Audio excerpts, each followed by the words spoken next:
So when you do get a message like that from your kid's school, what do the next steps look like? You probably think, my kid would never slap a teacher for TikTok, but peer pressure can be a pretty powerful thing.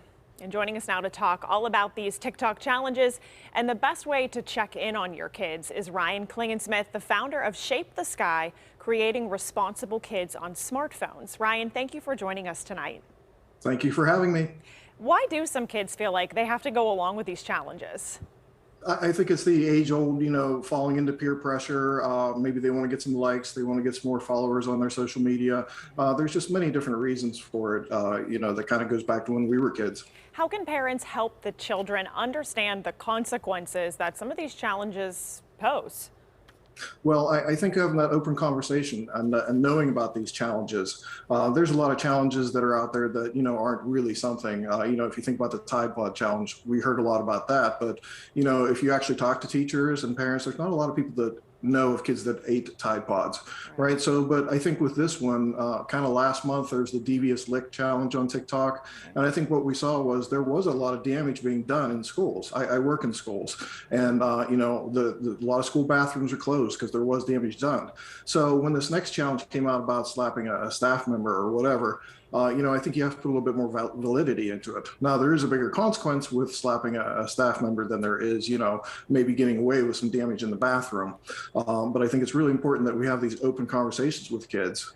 I know that my daughter had come home a couple weeks ago after the Devious Lick challenges, and I'd either asked her or she'd mentioned about stuff going on in school, and we just had that conversation about, hey, listen, some kids are doing some things in bathrooms that aren't okay, and what do you think our family rules are around that, or what do you think doing the right thing means? How can parents monitor their kids' social media activities without invading their privacy or making the kids feel like they're under some sort of surveillance?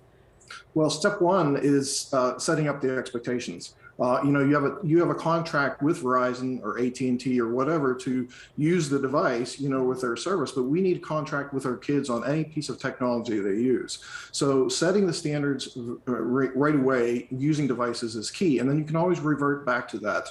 I do have a technology contract that's on the website. It's free, and it's kind of two parts.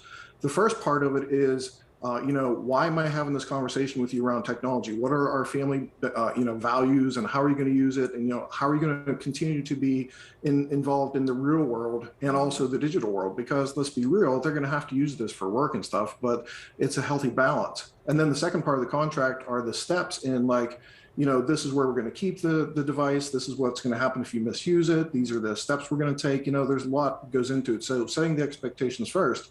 Then when you have to monitor a device, it's not a big surprise that it's coming. And I also feel like it's a big piece to have the conversation and not be the parent that thinks my kid would never do that. Absolutely. I hear that all the time. And, it's kind of like prevention. We don't have those conversations up ahead of time. And then when something bad happens, we're kind of stuck with, what do I do now? I never thought this could happen to me. Well, Ryan, thank you so much for your time and for your tips tonight. Absolutely. Thank you.